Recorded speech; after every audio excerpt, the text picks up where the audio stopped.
Hello, and welcome back to another episode of The Practice Odyssey. I'm Alex. And I'm Jen. And for any new listeners, The Practice Odyssey is your one-stop shop podcast for all things learning how to perform as a musician or as a person in general. The advice is often, a little general, and it can be applied to other areas in life.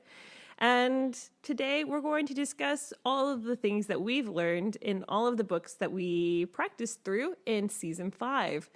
Our theme for Season 5 was prequels and sequels. We went over some of the best prequels and sequels to other flute books that are out there. And we're going to tell you which one was our favorite at the end. But in the meantime, we'll tell you maybe what stuck, what didn't stick, if we threw any of the methods out the window.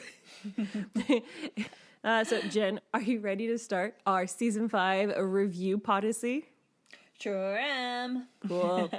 All right. So our first book, listeners, for those who can remember so far back, of Season 5 was our summer project book, and that was Practisma, the beautiful practice journal from Susanna Klein in America.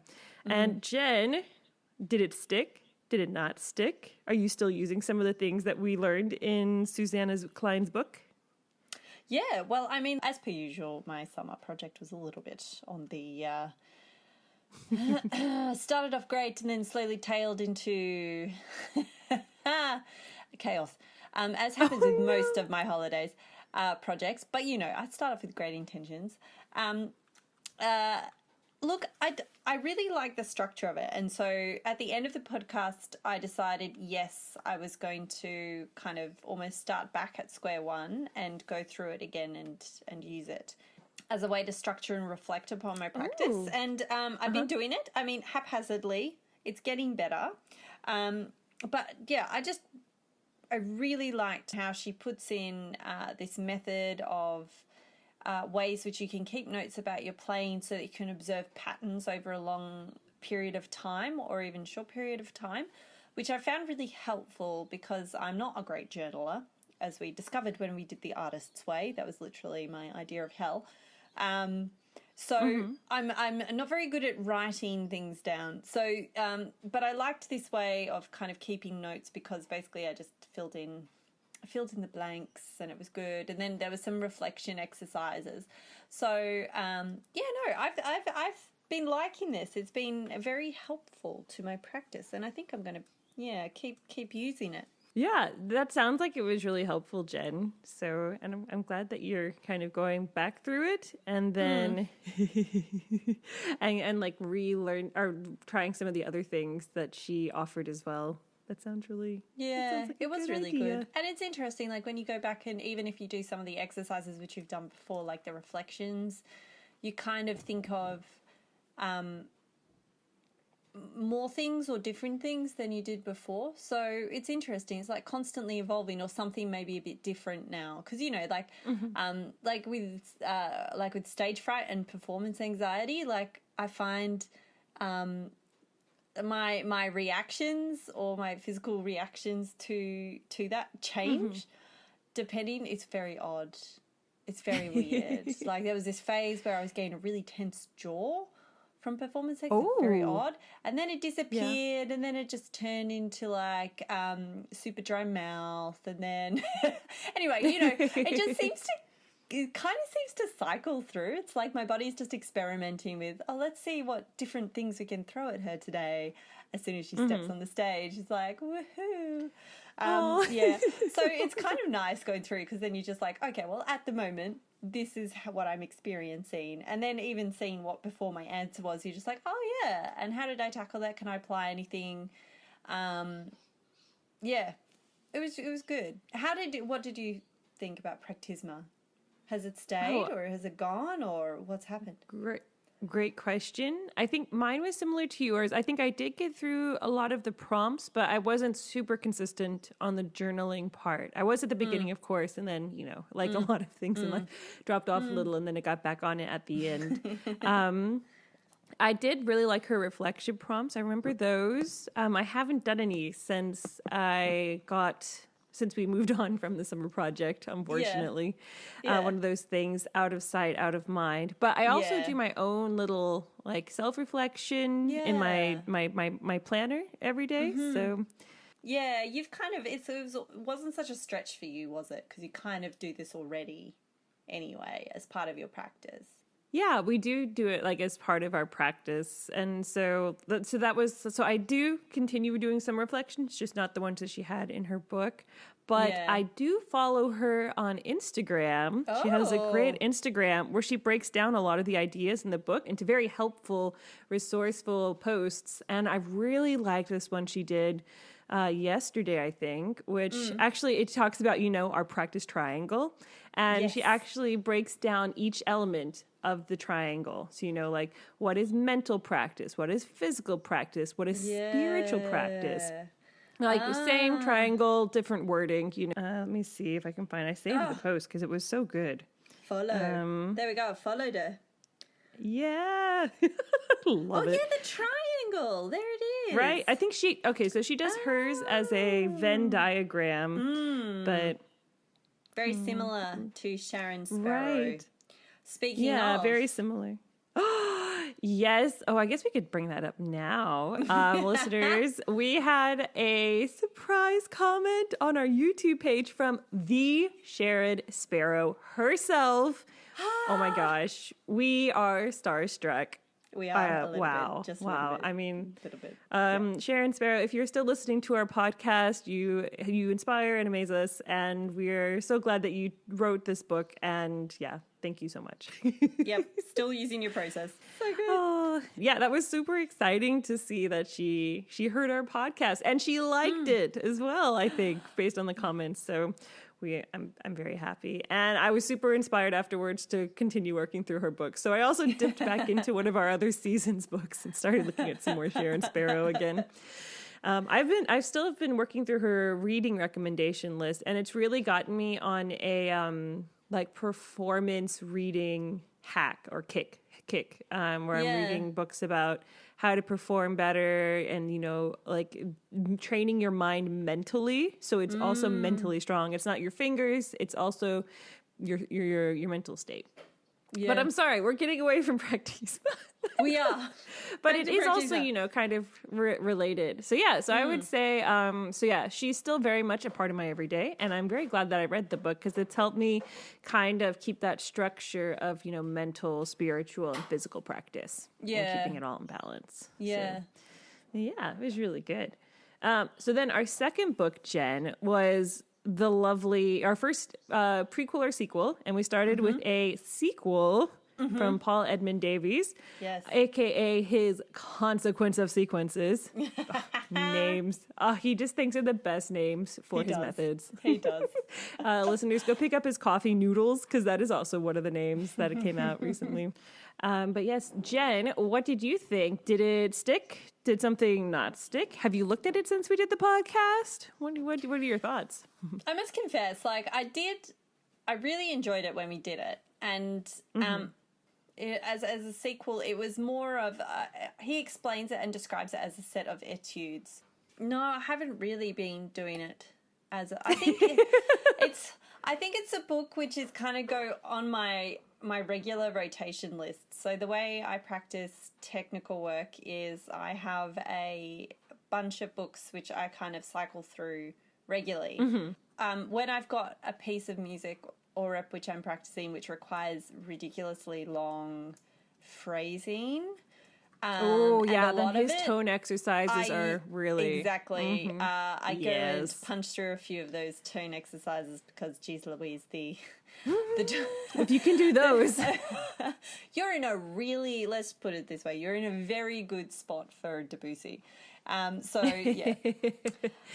really funny comparing that to Bernold, where, with Paul, it's very much a breath exercise, like getting the phrase in one breath. Whereas Bernold says, make sure you play these quick enough so you can do it on one breath. So it's not necessarily, the aim isn't on extending the breath, the phrase for the breath with the breath, but it's more the sound, which also works with the names. But So I think at the moment, Consequence of Sequences is not on my stand, but it's definitely in my regular rotation. and Okay, gets pulled cool. out for special occasions when I need a bit of the old Paul Edmund Davies special flute magic solutions. Yes. What about you, Alex? I want to put that on a t-shirt of special flute magic solutions coming to you and Alex. Or not flutists, but their methods, if they helped or not. But anyways, sorry. Okay, my experience.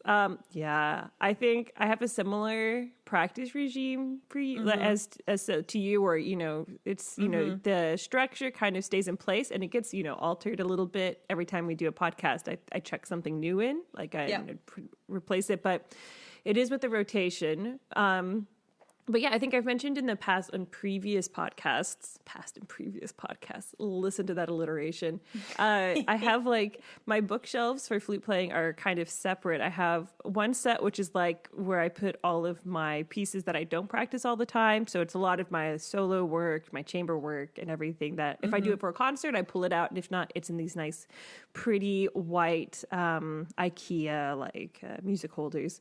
And then I have my little tiny bookshelf where I put everything that I'm practicing now. And I would say that Consequences Sequences is in that. So it's in my, like, I pull it out sometimes, especially because, I mean, nobody writes a scale exercise like Paul. And I have to say, like between his and the Reichert, there's some of the most lyrical scale exercises you can practice out there. Yeah. And his tone exercises are, they do the transposing, you go through the circle of fifths or in some other order, like major, minor, however he thinks was best for that practicing. And yeah, it's also a great one just to pack when I'm traveling or on vacation, because I know that the tunes are nice and they won't annoy the neighbors too much. But yeah, so I think I do practice with it, but in terms of like, since we did this podcast,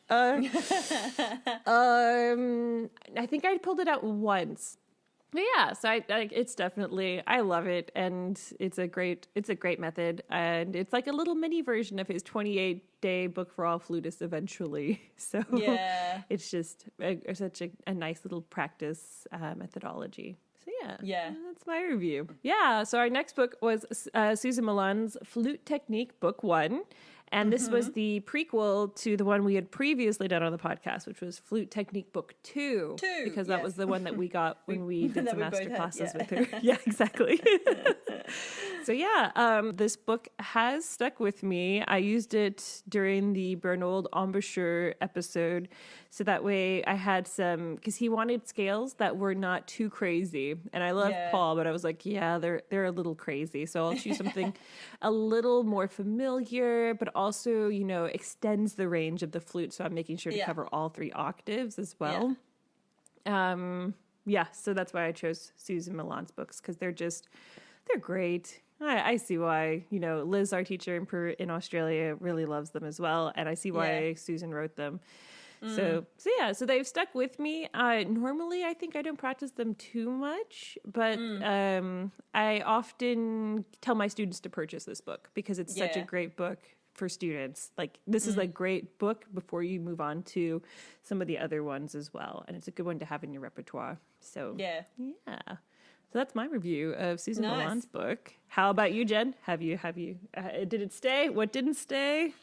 It's on my regular rotation for scale work. I guess and it's actually the one which I would go to if I have to like warm up before playing, because you don't really want to play a huge amount before a concert or a performance.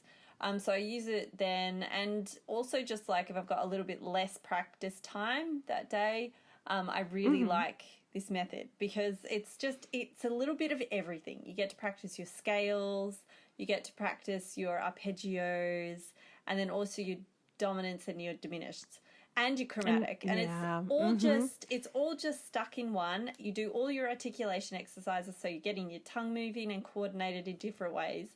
It's just like this awesome little package which you can blast through in 20 minutes. Yeah, it's just really, really well, in under 20 minutes if you're like really focused. You know, it's just it's just a really good way just to get your fingers and breath and everything going, and it's the whole range. Yeah, this is one which I think is in my regular scale practice to stay. It's just very concise. You pack so much in, you practice so much, so many different elements of technique in it. Yeah, she just really knows what she's doing to get, you know, yes, bang for your buck. In terms of time. her tenure of teaching is very present in how she organized these scale patterns. Like you can see she has taught these and she knows how students think, and like, you know, okay, this is the first one you would have to master, this is the second, and so on and so forth going through. Yeah. It's just so clear. Well, then, Jen, I think the next book is the one that the listeners definitely want to know the most about. Eloise Ristad's book, Soprano on Her Head. Yes. Soprano on Her Head was the next one. And they want to know, are you still juggling? Did you buy juggling balls? Are you still using Tom's socks? We have to know. Oh, no! The socks are still happening. I need to go and buy some juggling balls. Cool. I think the things with Sopranos kind of more stuck with is I go to it when I feel like I want a bit of inspiration. I really like the dancing that she gets you to do, like the dancing exercises she did. Just, you know, when I wake up and you feel a bit meh, it kind of gets me in the zone. I really like it, and it kind of connects me to the present. So it's a good all-round exercise, and the book is full of all of these really useful nuggets of advice, and I think I'm just going to keep coming back to this book and kind of discovering more or applying it in different ways to my playing. So I think it's one of those excellent books which I think will just keep giving. So it's like listening to a song that you haven't heard in a while and taking away something new from it each time you hear it. Exactly. For me, like that sometimes happens. You know, the first time you listen, you're like, oh yeah, like this part's amazing, and then the second time you're like, whoa, like what about that though? I didn't even pay attention to the lyric. Yeah, exactly. So yeah, it's good. I think it's something which I'll pull up. Yeah, when I'm trying to tackle something and I'm getting stuck with my usual tricks, I think I will go to this book to see inspiration for new tricks of way to solve problems. But how about you? What's happened with this book? Because you've had this for ages already, haven't you? I've had this for ages. I have. Years and years. And my beautiful book, it usually is in my living room, actually, just because I can look at it, because the cover art is also just chef's kiss. It's beautiful. As far as reading it or using it since then, I mean, I always do, similar to you, the dancing kind of, when I do my scales in the morning, I don't know, it helps me remember to breathe properly and not make my breathing too labored or like, So I find when I'm, you know, dancing, it tends to come in a little better. And, you know, sometimes, especially if you're just doing scale patterns, like the pattern, or if you're doing the tone exercises that just repeat the melody in different scales, then it's quite easy to like dance around with it because you know how it's supposed to go. So I still do that in the mornings. I haven't done much else though with it since then. However, you know, my personal life has also been a little crazy. We've been moving and we've had some family problems, so it's been a little all over, which would probably be the best time, you know, in all honesty, to read this book and like kind of settle. But yeah, so hopefully I'll dive into it a little bit more. I definitely still use a lot of the things that she taught us in the book, but yeah, I could probably go for another reread, because if listeners remember, I didn't actually finish the book, so I didn't read all the way through it. I just picked and chose a few chapters that I thought would be useful. But yeah, it's definitely still in my living room. I see it every day. It's a beautiful book. There for me, it's like, you know, a faithful friend. Whenever you know, you're feeling down, they're there. So. And then that led to our most fun practice book, our most avant-garde for sure. It was wild. Robert Dick's The Tone Development Through Extended Techniques. Yep. Jen, You still using this? You're not using it? What stuck? What didn't? Tell us. We're ready. Look, to listen. again, it's on my regular rotation, but actually I found that I'm using a lot of his methods, especially in terms of tone resonance, within all of my other practice. So actually now I warm up with like doing the Tuffanel and Gobert 5-note scale, except singing it. And as a way to kind of warm everything up, make sure that my throat's relaxed and, you know, I've got optimal resonance. I love how he keeps saying that. Optimal resonance.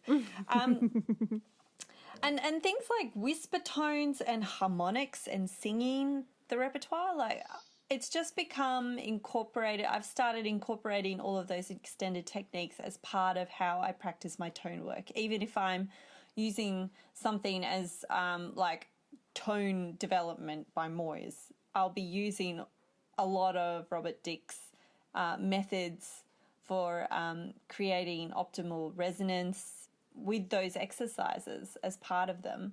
And it's made a big difference and I've really been enjoying it. So in some ways, this one is sticking and I have been enjoying and seeing interesting results from it.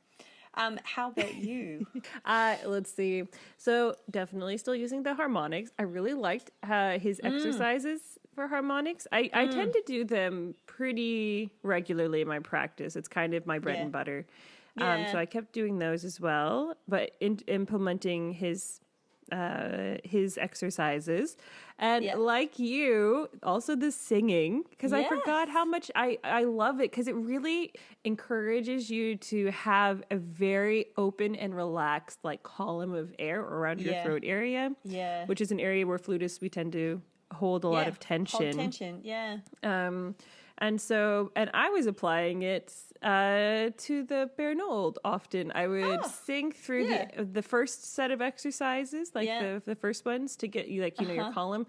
So I would sing it and then I would do the air and then I would, you know, apply it. So so I was also, I guess also changing it just a little bit. I didn't do the Tafnel and Gobert, but I did the Bernold La Technique de Embouchure exercises, which we cover next. I'm spoiling again, but anyways.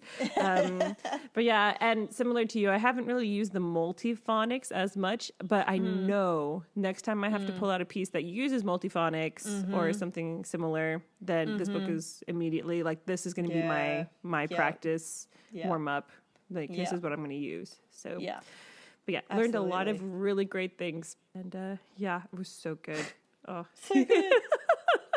Our last book, Jen, La Technique de Embouchure by Mr. Philippe Bernold.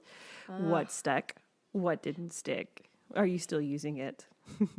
Look, yes. I think Bernold's books, actually both of them, are a permanent part of my tone work. I just really like how it's structured and how he thinks. In terms of this book in particular, so the prequel, I actually kind of combine the two books together when I'm working on tone. So I really like how in the second book he brings in harmonics as part of warming up the embouchure.